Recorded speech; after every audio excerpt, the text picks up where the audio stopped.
Hi, I'm Shama Sawant, a member of Socialist Alternative in the United States. Jag heter Livia från Rättvisepartiet Socialisterna i Sverige. I'm a member of Socialist Alternative in England, Wales and Scotland. Soy Mauro de Alternativa Socialista en México. I'm Amel from Workers' and Socialist Party. Ich bin Janine von der Sozialistischen Alternative. I'm a member of the Socialist Party in Ireland. I'm Natasha from Greece. Olá, eu sou Jane Barros, sou militante da LSR, Liberdade, Socialismo e Revolução. We, as members of the working class and as socialists in America, are fighting against Trump's right-wing regime. Fighting sectarian division and building working class unity, our members are organised north and south and recently played a big role in the victorious workers' occupation of the Harland and Wolff shipyard. Estamos trabajando para construir una alternativa socialista para los trabajadores y para la juventud. Στο ξεκίνημα παλεύουμε ενάντια στις επιθέσεις της κυβέρνησης στα εργατικά και στα δημοκρατικά δικαιώματα. E faço parte da luta com milhares de brasileiros e brasileiras que estão na linha de frente para lutar contra o governo Bolsonaro. We are currently campaigning to have, self-organizing a gender strike on issues of national minimum wage, unemployment. We're currently campaigning and protesting against the hated Boris Johnson Tory government. Vi jobbar också för att tillsammans med unga formulera revolutionära socialistiska svar på utmaningarna som klimatkampen. As many of you might already know, we just won a historic re-election campaign in Seattle, fighting against the richest man in the world, Jeff Bezos, Amazon Corporation, and Seattle's big business. We're International Socialist Alternative, fighting capitalism and for socialism in over 30 countries around the world.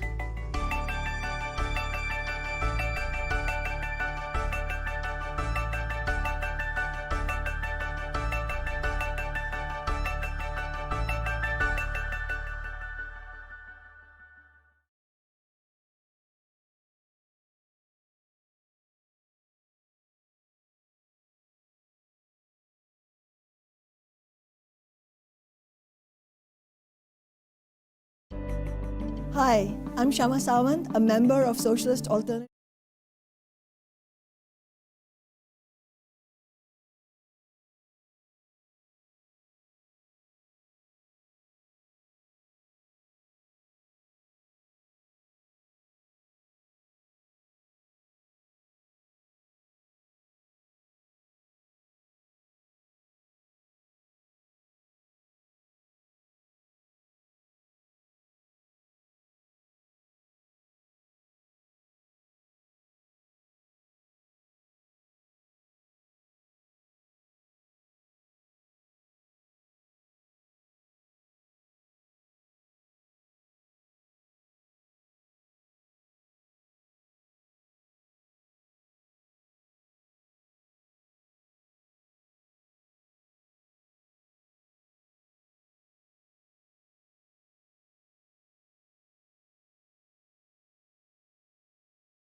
no, PPE, safety kits.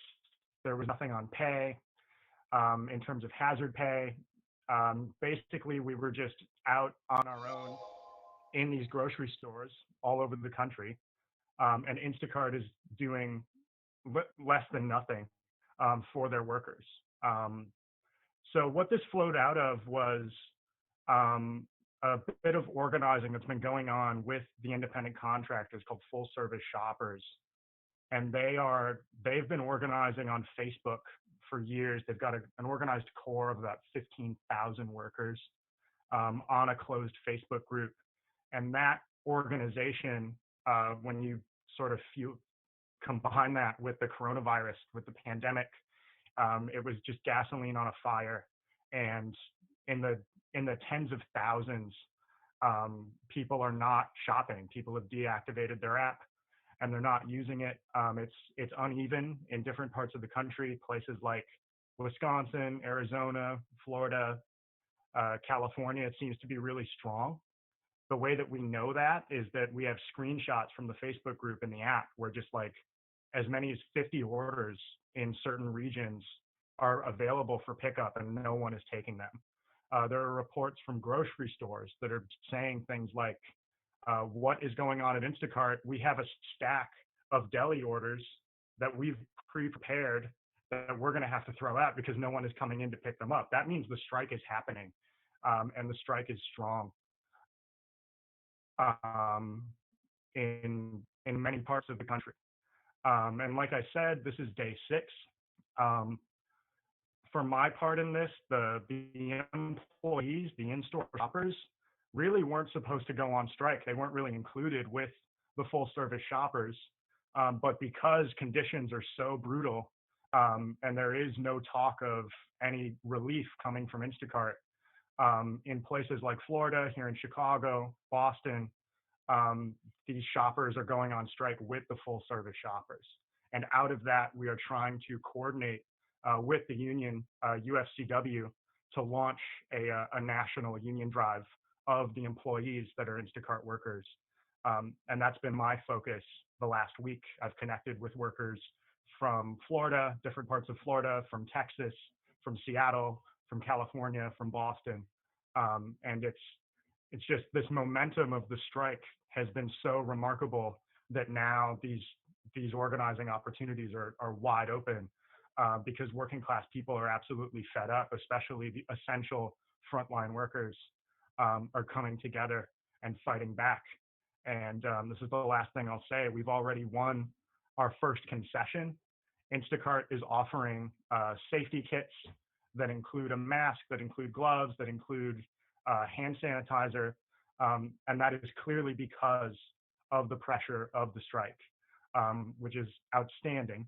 At the same time, we're not sure how many of these safety kits are actually going to be produced, when they're going to be provided, and if it's going to be a one-off. Are they only going to give workers the safety kit one time, or do we get them monthly, bi-weekly? We have no idea. We don't know. And of course, there's been no talk of concessions on pay, on paid sick leave. It's really atrocious, the paid sick leave that you have now. You have to have tested positive for coronavirus to get 2 weeks quarantine pay. And if the only way you can test positive for coronavirus in the US is if you're dying or rich. So there's it's this closed feedback loop that workers can't access, and it's atrocious. And it's one of the key factors in why the strike has happened. So overall, I mean, it's a really fast moving, dynamic situation, but it shows the potential of working class people and what we can do when we get organized and we fight back. Thanks, Ryan. That's super exciting. I didn't realize that the strike was going on this long. That's amazing and very inspiring. I mean, in the US in 2018, we saw the teachers going on strike, and we saw waves of that throughout the US. Can you talk a little bit more how it's changed more towards essential workers that are taking action? And can you talk about maybe how we can link these actions up across the US? Yeah, absolutely. I mean, the way we've seen essential workers move into struggle in just the past few weeks has been absolutely remarkable. I mean, places like Hanes, GM, Amazon here in Chicago, they've walked out of the warehouse, I believe, 4 times in the last 10 days or something like that. There was a huge walkout yesterday morning, and a caravan of cars were lined up to meet them in solidarity. It was a really powerful moment. And we absolutely need to link up these struggles, need to link up amongst Amazon workers, Instacart workers, the rest of the gig economy, the rest of essential workers. I know there are things happening in the US with that. Amazon workers, Uber and Lyft drivers, and Instacart strikers are going to be running a coordinated like social media blitz on Monday. And that's a starting point for potentially much more like dynamic organizing in the future. And it's absolutely crucial. I mean, frontline workers, the brunt of this crisis is being put on our backs. And it's absolutely crucial that we get organized and we bring as many workers into the struggle as possible to win what we desperately need in our workplaces and in wider society. Thanks so much, Ryan. Ryan is a member of the International Socialist Alternative, again in Chicago. And if you agree with the type of work that he's doing, organize the unorganized, please consider donating to our organization so we can keep this type of work going and really spread the message of Instacart workers and our most vulnerable essential workers in general. Next, we're going to go to Russia with Tasya, who is an organizer with the Virus Trade Union. Can you talk a little bit about that and how it came to be? Hello, comrades. I'll tell you about our Virus Trade Union. Putin has declared a national month holiday in effect a quarantine, but so far he is afraid to use this word because it would mean declaring a national emergency. According to Russian law, that means that he would have to make a lot of payments to the population from the state's reserve fund. After he first declared that the holiday was for all, he then decreed that the companies who produced and distribute necessary items should continue working, but full protective gear should be provided. Where possible, workers should work from home. He promised that those who were laid off during the quarantine would be compensated, but this only applies to those officially registered. That means that migrant workers, even from other cities, won't be paid. He promised business interest free credit to pay their workers. Of course, the employers are using any means to cut costs. Some have immediately sacked staff. Others have refused to release workers into quarantine. Some, like the fashion shops La Moda and Wildberries, started selling a few bottles of sanitizer and masks that their work is essential. Others allowed their workers to go into quarantine but forced them first to agree to take unpaid leave. Workers who are legally still working do so without proper protection, which is impossible to buy in chemists except at extortionate prices. Many families with children were in an even worse position at schools and kindergartens shut. Many women have had to take their children to work. 2 of our comrades tried to persuade their employer to let them work at home. They both denied there was a virus and claimed it was all an American information attack. After Putin's declaration, they were sent home to work. The unions that do exist are completely bureaucratized and do nothing. So we set up the Virus Trade Union. We announced it on the social networks. We contacted those who applied to discuss their problem. If the company is not producing essential goods, we help them to write to the labor inspectorate, or it working without PPE, we help them to contact the consumer safety body. If people have been sacked illegally or forced to take unpaid leave, We write complaints and publicize the company in the social networks, sometimes in the mainstream media. But most importantly, we try and unite people who contact us from the same company or who do similar jobs to organize a trade union with advice on how to do it. So far, in just 10 days, we have had 254 requests for help, every day more coming. We have a large number of requests from merchandisers, people who fill shelves for companies like Danone, Ferrera, Nestlé, PepsiCo, Philip Morris, and Lina. We have helped them set up a WhatsApp group and are actively encouraging them to set up a general trade union. We have helped them to draft a charter of rights, which has so far been ready by 1,500 people. Already several companies have started to provide protective gear. We have also won a victory at Wildberries. 40 minutes after publicizing the situation, management retreated from their earlier demand that staff should start using their own vehicles to deliver goods or deliver on food. Things are very bad in healthcare organizations. In many places, there's no PPE. Doctors in one hospital contacted us. The chief doctors had told dentists and others that either they go on unpaid leave or they would have to work in the coronavirus ward. Workers on St. Petersburg metro were told they would work, but then pressure was put on to take unpaid leave or their annual leave allocation instead. They were told it's better to stay home than get infected. We are looking after your health. I'm sorry. Only after many had signed the letter was it announced that there would be national holiday. There are 1,700 workers on metro. Imagine how many families left without pay. What next? Our main task is to politicize the workplaces, set up new trade union cells that act not just during the quarantine but after. We understand there will be little help from the inspection bodies. They decide after 30 days and people need help now. Far more effective is publicity, exposing business hypocrisy. This happened with Wildberries, and when the information gets out, it encourages others to speak out. People understand they are not alone and that there are others who are not afraid to take action. This really helps to politicize people and strengthen solidarity. We hope that after this, we can establish in different companies and sectors trade union cells for the future of people who have fought together and will continue fighting for the rights of the working class. Thank you.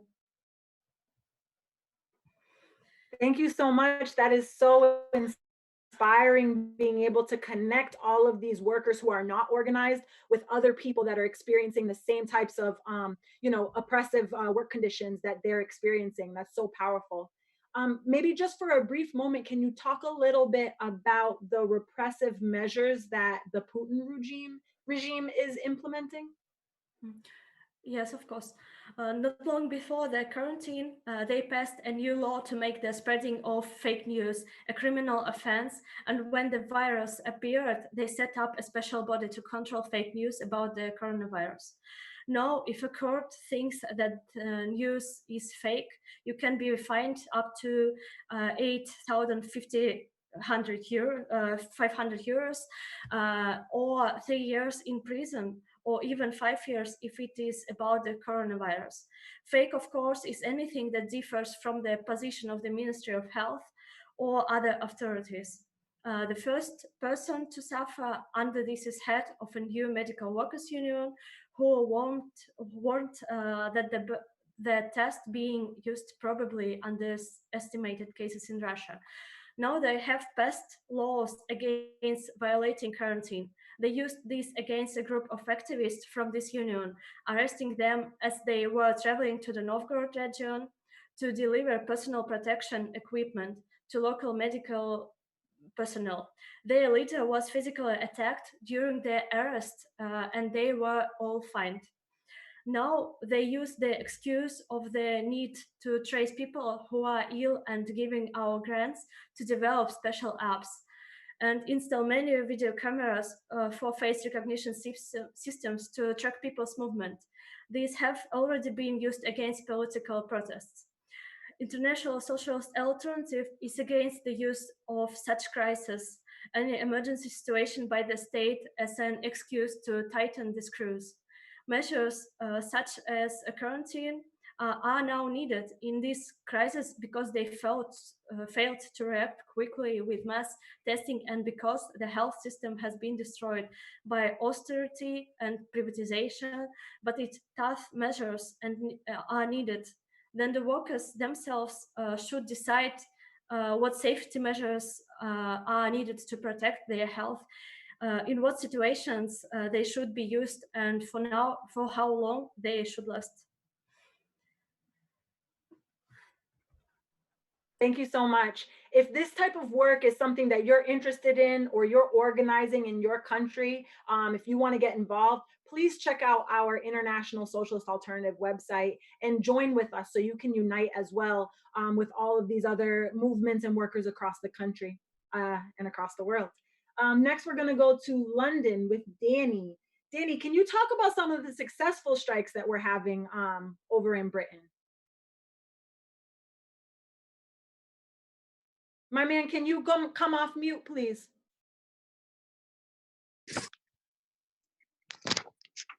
Nice. We can hear you now. Thank you. Yeah, just, can you hear me now? Yes, you're all set. Go ahead.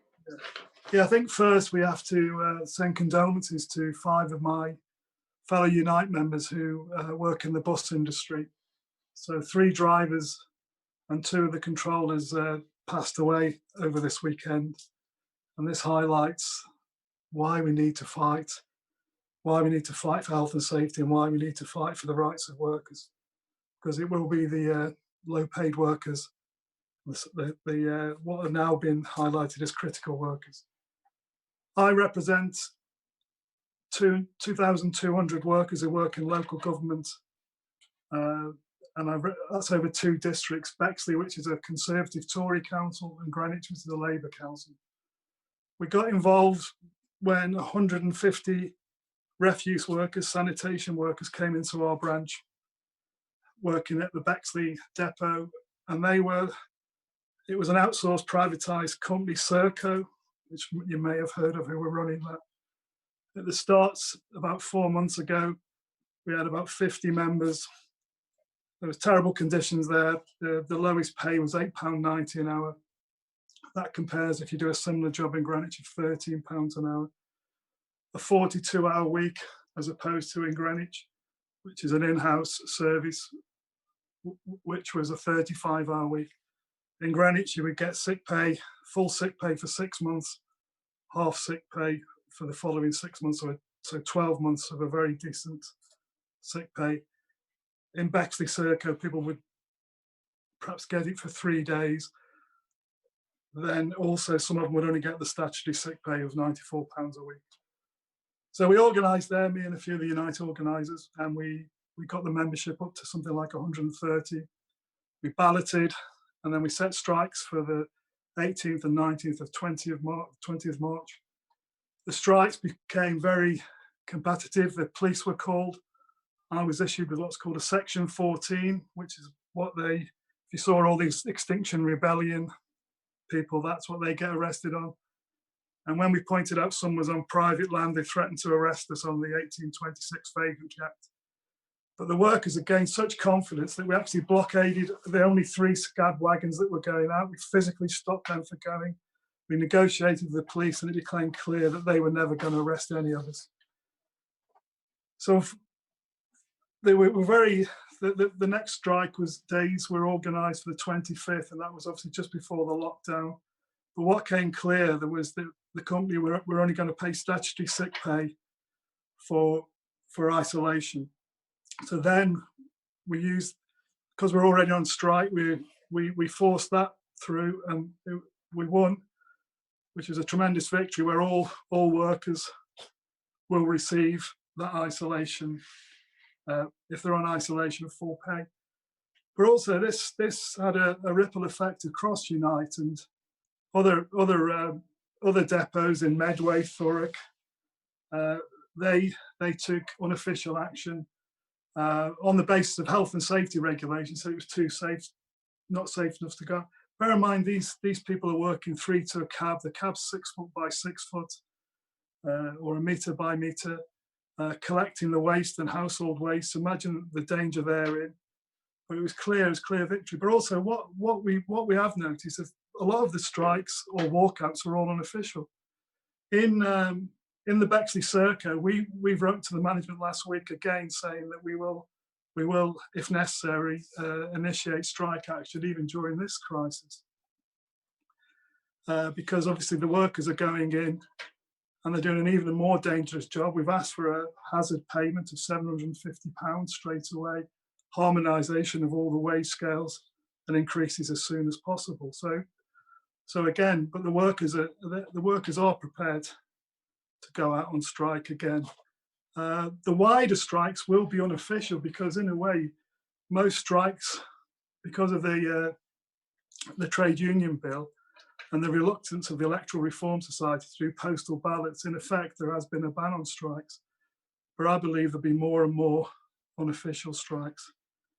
I think also the mistaken belief by the trade union leaders, people like Len McCluskey and Francis O'Grady have been praised by Johnson, Gove and Hancock, Prime Minister, the Chancellor and the Health Secretary. And sorry, Gove's not the Chancellor, but anyway, but they've all been given praise. And it's almost this false narrative that somehow, just because of COVID-19, that the workers and the bosses are now have the same interests. Well, nothing could be further from the truth. And I think while in organising workplaces there will be some fight back, but not a great deal. But I think the anger is building up because even the last 2 weeks, 1 million people signed on to claim welfare benefits. I mean, I know the figure in America was something like 6 million, wasn't it, in a few weeks? But obviously they will then find out in the universal credit, people will realise that the £94 a week statutory sick pay, universal credit, in London, the maximum family, I think a family of 2 could get with 2 children and 2 adults, is around 1,900 a month. Where you can look at the average rent sometime reaching 1,000, you can see some people are going to be forced into abject poverty. I think also, I'll finish up my day job. I work in social care, and that's an area again with low paid critical workers, 300,000 on 0-hour contracts, close to 1 million. Other people working in social care, a vast majority again on very low pay. And I think there will be. I mean, I know our Queen will be speaking later. I'm sure people won't be turning over. But there's this rubbish. We're all in it together. Whereas my brother, who works in social care, says, I mean, I think finally people will realise what the imbeciles and incompetents are running this country. I think one thing I'll end on.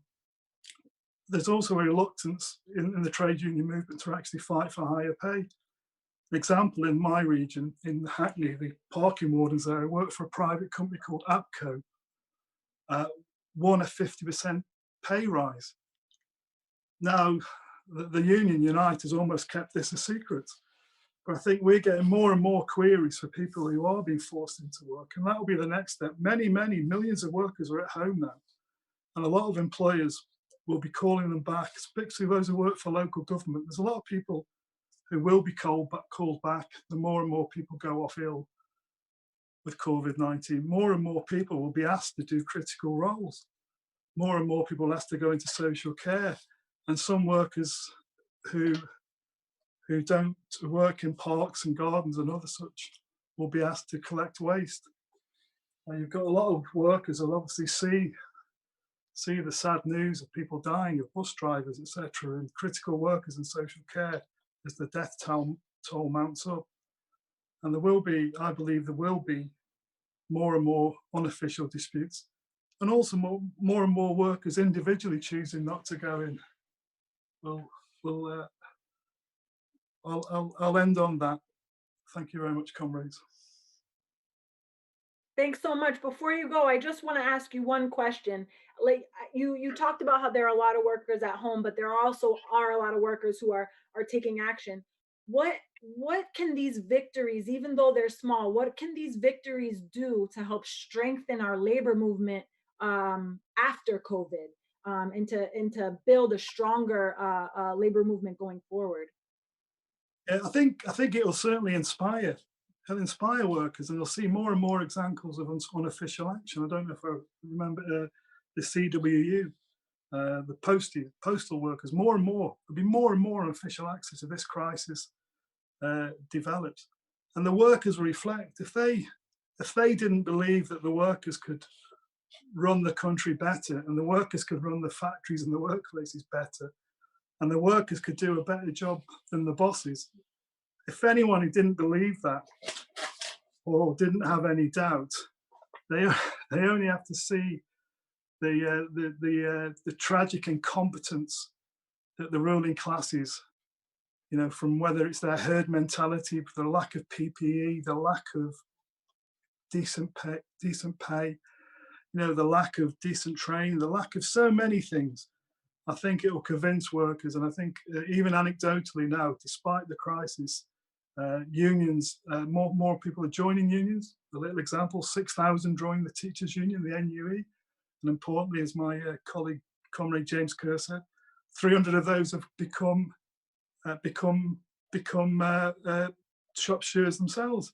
And even in my little branch, we've seen an increase of membership already. And also, it'll be up to the trades union, it'll be up to us to work with those workers, especially in the so-called unorganised section. I think those people will join, and will join us, and will take up our socialist values. Thank you. Thanks so much, Dan. It was great talking to you. We're going to head over to Northern Ireland with Amy, who's going to tell us a little bit about what worker action looks like over there. Go ahead, Amy. So just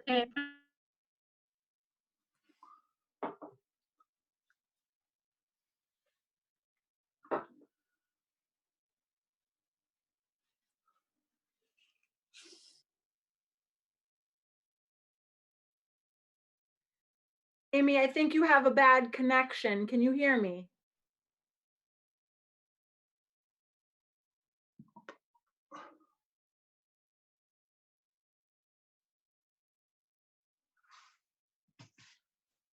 Okay, Amy, we can't hear you. Prior to the crisis,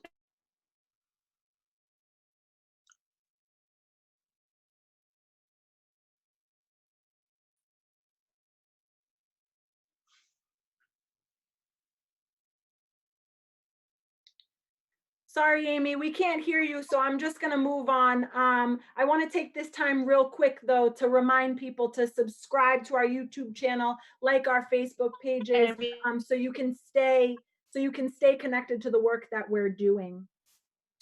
Next, we're going to go to Pablo, who is a firefighter and a union shop steward in Brussels. Pablo, take it away.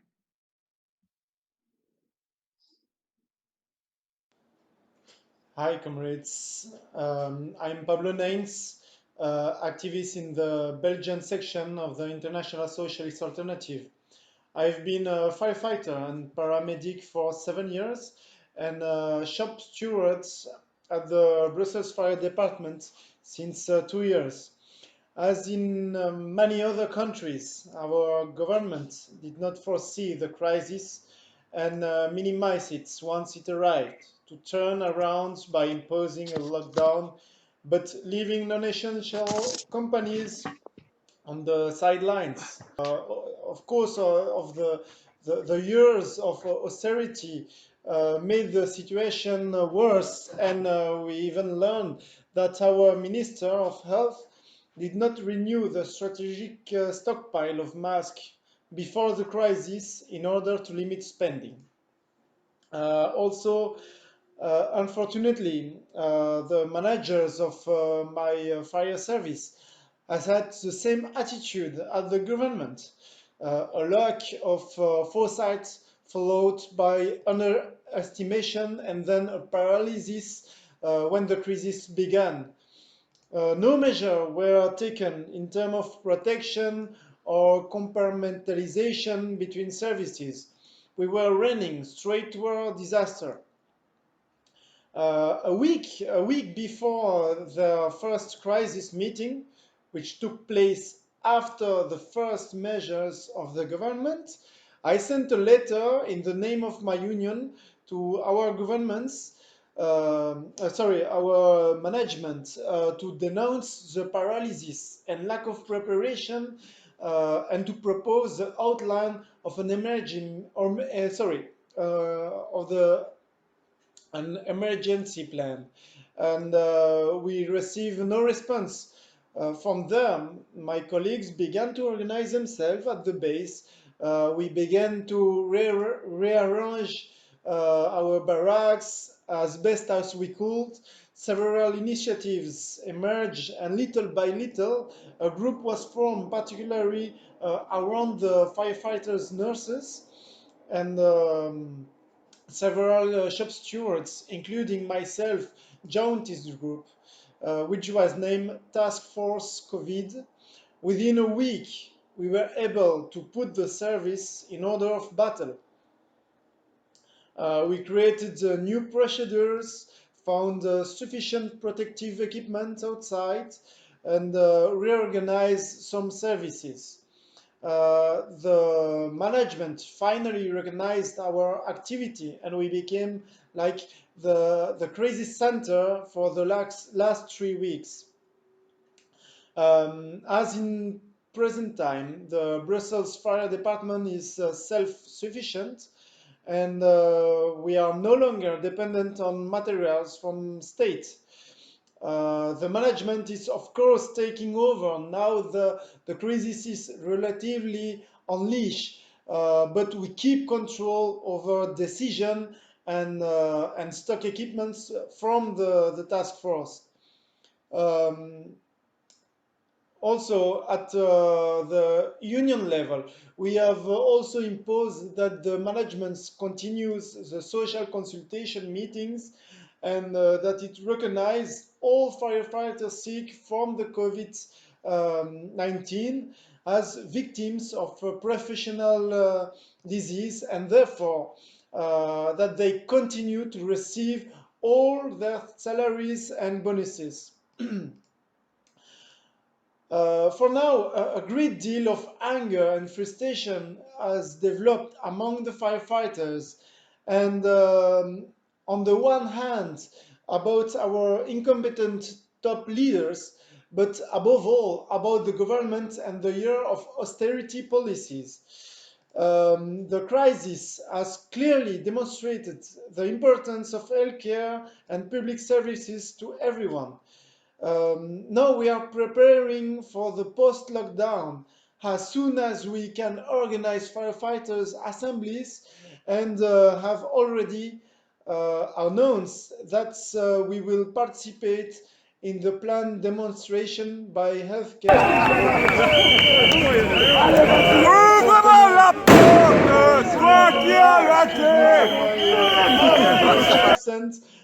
struggle, solidarity, and socialism.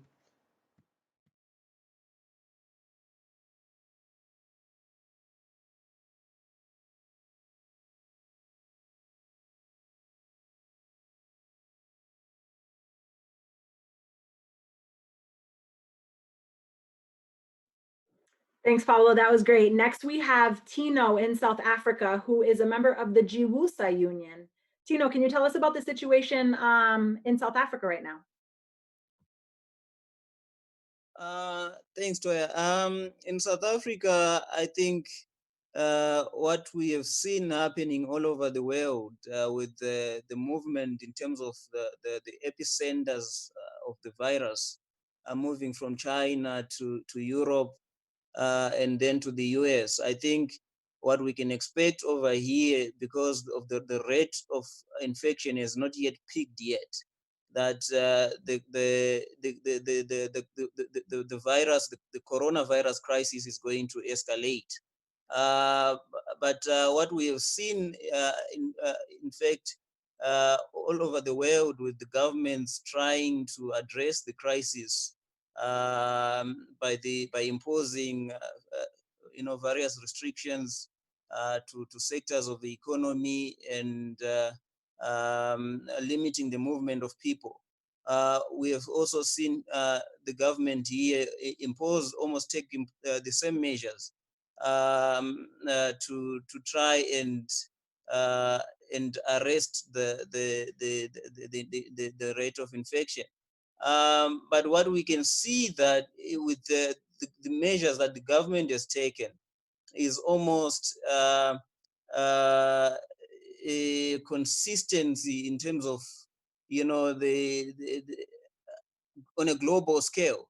We can see that consistently the measures are basically inadequate. They are falling dismally short of addressing the crisis and addressing the plight of the majority of the population in the country. And what we have also seen alongside the introduction to the restrictions to the movement of people, we see that almost overnight they've sneaked in, the establishment here has sneaked in measures to deregulate the economy and virtually abandoning its role to the private sector, the role of the state to the private sector, and strengthening the role of the private sector, whilst at the same time neglecting the concerns of the workers and continuing to insist even workers that do not work in the essential services sector to continue to work so that the monopolies can continue to accumulate their profits. So we can see that what is also happening, it's almost like a global trend that the workers are being asked to work under conditions that are very hazardous, that lack the most basic and logical forms of protection against the spread of the infection. And workers here have begun to resist, these measures in various ways. Workers have acted quite dynamically, in fact, in terms of trying to resist the imposition of these measures. We've seen in a series of wildcat strikes, began just as soon as the lockdown measures were imposed. So workers are continuously trying to are fighting back. They are organizing. They are they are demanding even greater protection, even more benefits. They are linking their struggles with the socio-economic struggles that have been raging on over time. You understand that here in South Africa, it is the most unequal society in the world. The levels of inequality here are shocking. I know they are beyond comprehension. If you look at the amount of wealth that rests in the private hands, yet so many people, over almost 60% of the population, lives in abject poverty. These inequalities have been laid bare by the coronavirus crisis. You have in the healthcare sector, the public healthcare sector has suffered over time, from rampant austerity by the state. It is virtually dysfunctional. On the other hand, you have a private sector that benefits only the few. Only 16% of the population has access to the private sector healthcare. And if you look at the resources that are available to the public sector, you only have 26% of the doctors in the country being employed in the public sector. So those are the inequalities that have been laid bare by the crisis. The crisis also came at a time where there was already an ongoing crisis in the economy, with the unemployment rate reaching almost a level of 30%, meaning that so many workers were already living in destitution, unable basically to make ends meet in terms of having access to food, having access to the resources, to water and sanitation and shelter. Here there's a housing backlog of 2.3 million. There are claims of 2.3 million, outstanding claims of 2.3 million houses that people have been asking from the government to provide for over since the end of apartheid. So you have this raging crisis, and government measures are already proving to be inadequate. I think as seen as in any other part of the world, that the crisis requires the state. It requires the state to take bold and decisive action in order to at least try to avert the impending catastrophe. You also have, on the other end, I think it's important to mention that there are various underlying social and economic factors that allow the coronavirus to spread at an even much more devastating pace here than you would find in much more advanced countries. I think the chronic poverty. You also have the high rates of infection of across the population, the high rates of infection in chronic illnesses such as TB, diabetes, that are likely to affect a large part of the population. So it therefore requires government to take bold and decisive action in order to arrest the crisis. But there is no expectation really on part of workers that government will act on their behalf. I think it has expressed its own intentions that it is there to cater for the interests of the private sector, of the monopolies that provide food and basic services, that are already amassing a lot of profits and profiteering from the crisis. It's almost as if they were waiting for the coronavirus pandemic to hit the shores of the country. And they've moved in quickly to position themselves to amass the crisis, the demands in the basic, the already existing demands in basic goods and services such as food, sanitation. They are taking full advantage of the fact that the state is wholly unprepared to provide basic protection to healthcare workers, to the majority of the population, as a result of the fact that the state itself is on the verge of bankruptcy. It has not been able to, in fact, if you look at the past month when they announced the budget, where it was evident that the corona pandemic was going to be a global pandemic, they were in fact introducing budget cuts to the healthcare, to the public healthcare sector, further exacerbating the crisis in that sector already, and the fact that it has been dysfunctional for some time. So workers already know that the state is not equipped to deal with the crisis, to take the bold measures that are required. For instance, the state can expropriate the wealth that already lies in the private capital. Almost $100 billion lies in the hands of a very few and minority of the population in the country. You also have these monopolies that are providing what the government regards essential services. It would be logical for the government to in fact nationalize the healthcare sector or the private hospitals in order to be able to provide adequate healthcare to all, in order to also to provide for the measures that have been recommended, that have proven to be effective in combating the virus, such as mass testing, mass access to to facilities that have ventilators and so on. So they've not shown that they are prepared to take those necessary steps when the crisis escalates, and it is already escalating. So workers have been demanding almost on a day-to-day basis, demanding the delivery of basic services. So they are fully aware that the government is wholly incapable of providing these essential services that they need to at least stand a fighting chance to avoid the catastrophe that the pandemic poses to the overwhelming majority of the population in the country. We are making demands that are in sync with what workers have been saying over time, that government must provide healthcare to all. And this is only possible when the provision of healthcare is not for profit.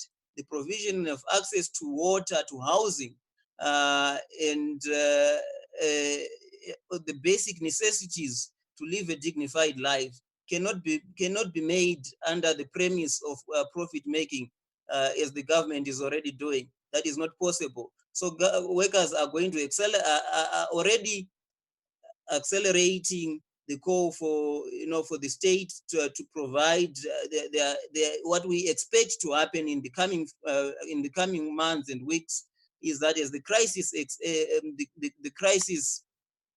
deepens in terms of government's failure to respond to the crisis, what we expect to see is that workers will begin to accelerate their demands with an even greater confidence and intensity, will begin to organize in their communities. You have a large population that is unemployed, that is not going to receive its wages at the end of the month, that is not going to receive any income at the end of this month.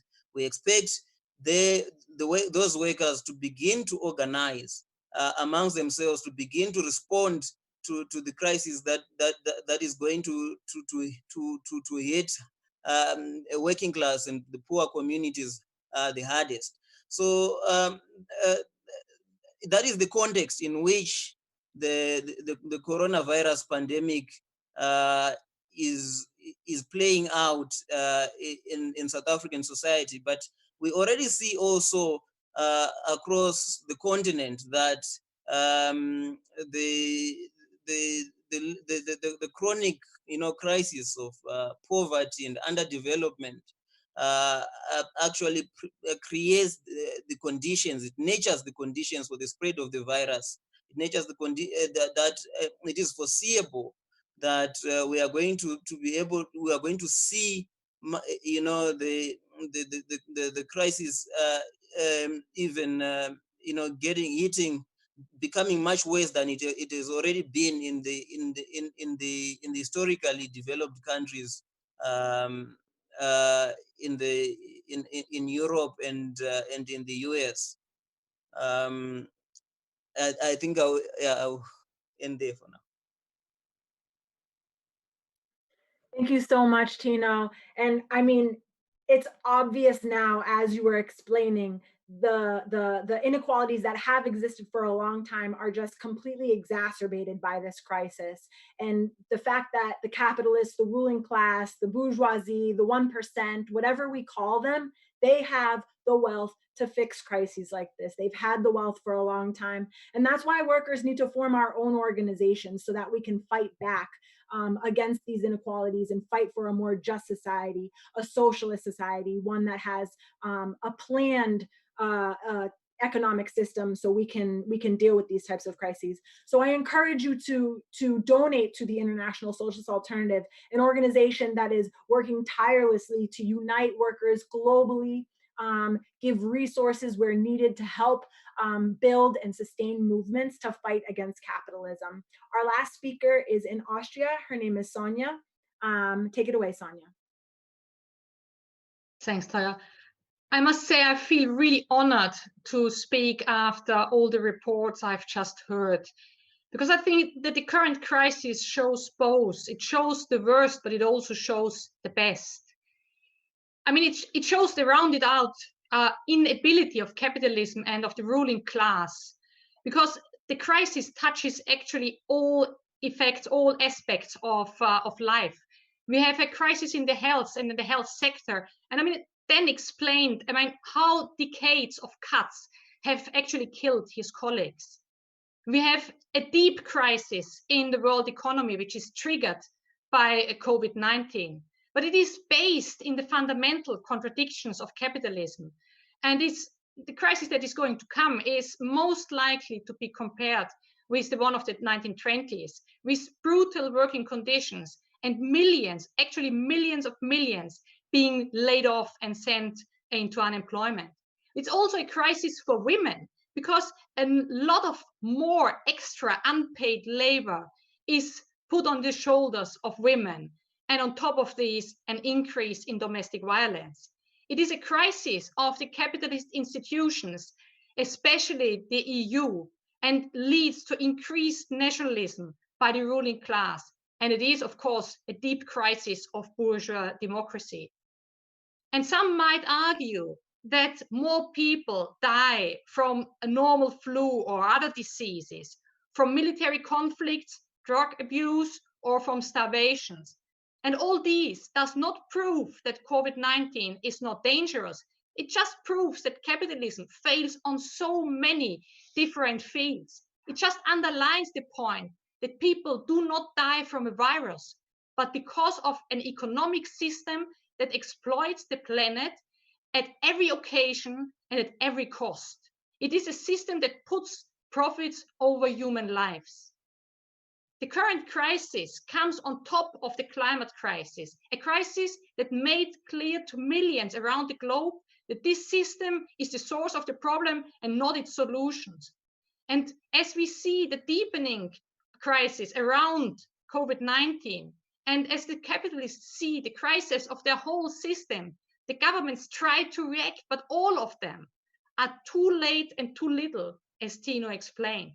We've just heard examples from all over the world where it was the working class that pushed and was fed up with the way and incapability of the governments, like Ryan explains, forced the governments to take measures with strikes and walkouts to make them do what they should do, at least in the end. But we also see that the ruling class uses this situation for attacks on workers' rights and on democratic rights. And all this is very frightening if we see the lockdown and all the measures are taken. But the attacks on the working class, these are no sign of strength of the ruling class, but it is a sign of their weakness. They are so desperate, trying different measures, economic measures, to limit the effects of the economic downturn. And it also shows that if it's necessary for them, then they are quite flexible in the measures they take in the attempt to rescue their system. It also proves that the resources are there, and they always have been there. The money is in the accounts of the billionaires and of the big companies. And this is wealth that we all have created, and they have been stealing from us over decades. We see also that the ruling class is divided about what to do between different countries, but also within the different countries. We see these tensions, conflicts, and even splits within the ruling classes in China, in the US, in Russia, in Brazil, and many other countries. And this is just one of the characteristics of a revolutionary situation, that the ruling class is split and does not know what to do. At this moment that we are speaking, most of the governments seem to be stable. But this is a little bit like the situation in 1914, at the beginning of the First World War, when these governments seemed to be stable. But it was just some years after this that we had the revolutionary events of 1917 and 1918, where in Russia, the revolution was successful due to the existence of a revolutionary party that armed the uprising with a program and a strategy. The dictatorial measures, like the ban on strikes in Italy or the ruling by decree in Hungary, this shows that the ruling class has learned their history lessons and that they are frightened of the anger and the fight back of the working class. Because the other side to the current situation of the total failure of the ruling class, the other side to this is the actions of the working class.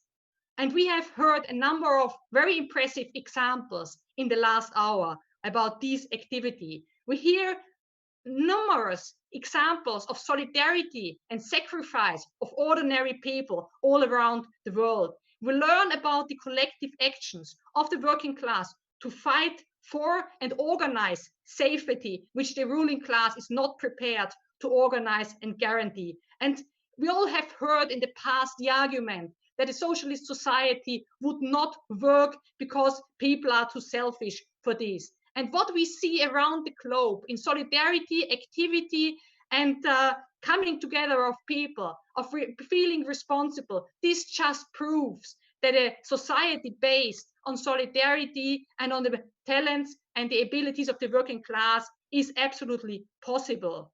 The activities that we see by the working class taken, these should be organized by the trade unions. But the problem is that the leadership of the trade union is not doing what they should do and what they were elected by the membership.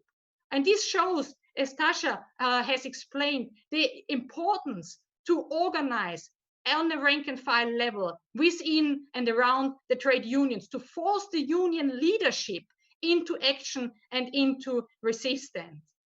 We also are very impressed about the talents and innovations done by the working class, where people start to change to production to what is necessary to fight the virus. Examples that have been given by Pablo. We have heard about examples from all over the world of innovations of cheap, easy, and available DIY ventilator systems. And this is just a tiny little glimpse of what would be possible. What would be possible in a society that is not limited through the chains of capitalism. Just imagine if no patents and no private limitations would exist on research, but if all resources would have been prepared and used in time for testing.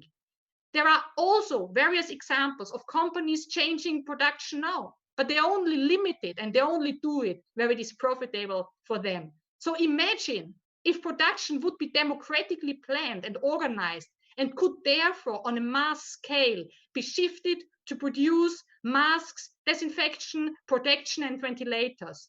Imagine if not profit, but the needs of people would run the world. And this is not a dream.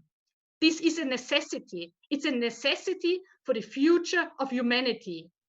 COVID-19 will not be the end of humanity. It is capitalism that is the major threat to all of us. So for dignity, for our health, for a decent living, it is necessary to get rid of this unhealthy and toxic capitalist system. Let's get the fight for a socialist society viral. There is a future worth to fight for. Join in our struggle. Join the ranks of the International Socialist Alternative. Thank you so much, Sonia.